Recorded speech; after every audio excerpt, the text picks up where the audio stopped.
বাংলাদেশের রাজনীতিতে প্রথম বোমাবাজি শুরু করে শেখ হাসিনা ঢাকা বিশ্ববিদ্যালয়ে বোমা মারার মাধ্যমে। আগুন লাগাটাই যৌক্তিক, আগুন লাগাটাই কথা। আগুন যদি না লাগে তাহলে সজীব ওয়াজেদ জয়ের আইসিটি দপ্তরকে ব্যবহার করে লুটপাট এটা তো প্রকাশ হয়ে যাবে। এই অগ্নিকাণ্ডটি কোন ধরনের স্বাভাবিক ঘটনা নয়, এই অগ্নিকাণ্ডটি সম্পূর্ণ পরিকল্পিত। বাংলাদেশকে আওয়ামী লীগ যেমন বিশ্বাস করে না, পার্শ্ববর্তী রাষ্ট্র দিয়ে বাংলাদেশ তেমন রাষ্ট্রকে বিশ্বাস করে না। খুঁজে না পান তারা একটু বুঝে নেন যে এই দপ্তরে আগুন লাগাটাই যৌক্তিক কিনা। অযৌক্তিক না, এই দপ্তরে আগুন লাগাটাই যৌক্তিক, আগুন লাগাটাই কথা। আগুন যদি না লাগে তাহলে সজীব ওয়াজেদ জয়ের আইসিটি দপ্তরকে ব্যবহার করে লুটপাট এটা তো প্রকাশ হয়ে যাবে। এবং ওইটাই কিন্তু আসিফ মাহমুদ বলছিল যে তারা একটু গোছাচ্ছিল হাজার হাজার কোটি টাকা লুটপাট কিভাবে হয়েছিল সেইটা, এবং পুরোটা পুড়ে ছাই হয়ে গেছে, পুরোটা পুড়ে ছাই হয়ে গেছে। শেখ হাসিনা এখানে এই দপ্তরে এই মন্ত্রণালয়ে কত গুরুত্বপূর্ণ ডকুমেন্ট আছে তার কাছে এটা কোনো বিষয় না, তার কাছে এগুলো কিছু না, তার কাছে এগুলো যে কিছু না তার প্রমাণ হলো বাইতুল মোকাররমের সামনে আমি একটু আগে বলছিলাম সাপ ছাড়ে দিয়ে আন্দোলনকারী নাগরিকদেরকে সে হত্যা করেছিল।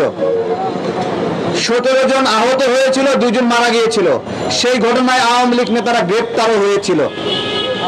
ঢাকা বিশ্ববিদ্যালয়ে ছাত্রদের মাঝে বোমা বিস্ফোরণ করেছিল। বাংলাদেশের রাজনীতিতে প্রথম বোমাবাজি শুরু করে শেখ হাসিনা ঢাকা বিশ্ববিদ্যালয়ে বোমা মারার মাধ্যমে।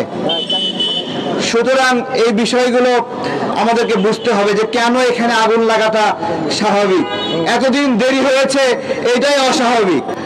আমরা আজকে বলছি এই যে ধরেন আমাদের সীমান্ত দিয়ে মাদক ঢোকে, তাই না?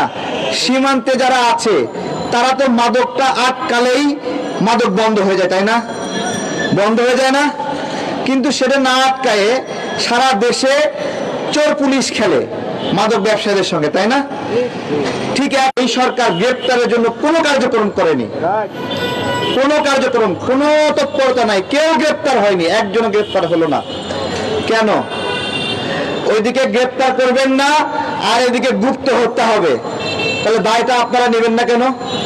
আজকে সচিবালয়ে যে অগ্নিকাণ্ডটি ঘটেছে আমি স্বচক্ষে দেখে এসে বলতে বাধ্য হচ্ছে এই অগ্নিকাণ্ডটি কোন ধরনের স্বাভাবিক ঘটনা নয়, এই অগ্নিকাণ্ডটি সম্পূর্ণ পরিকল্পিত উপায়ে ভারতের নরেন্দ্র মোদী এবং শেখ পরিবারের ইন্ধনে আজকে এইটা ঘটিয়েছে, এর কোন বিকল্প নেই। দেশকে নিয়ে আজকের গভীর ষড়যন্ত্র চলছে।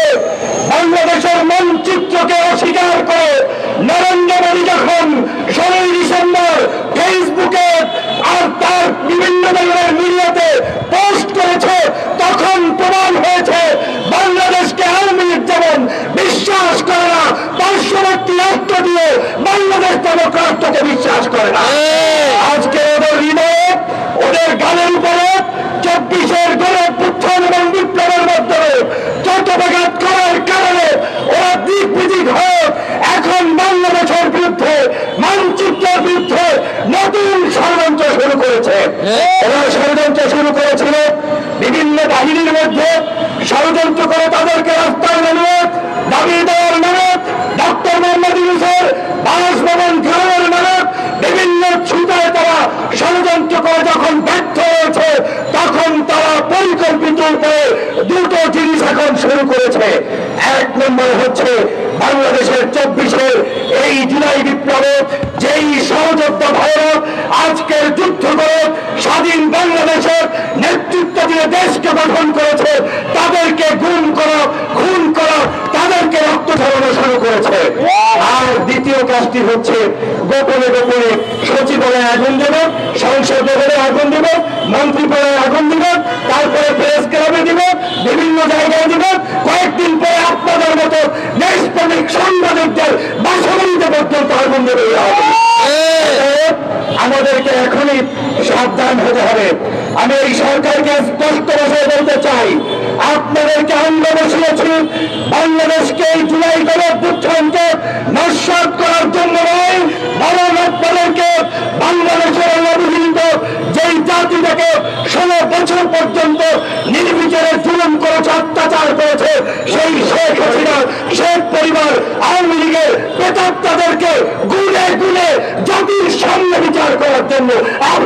বসানো হয়েছে।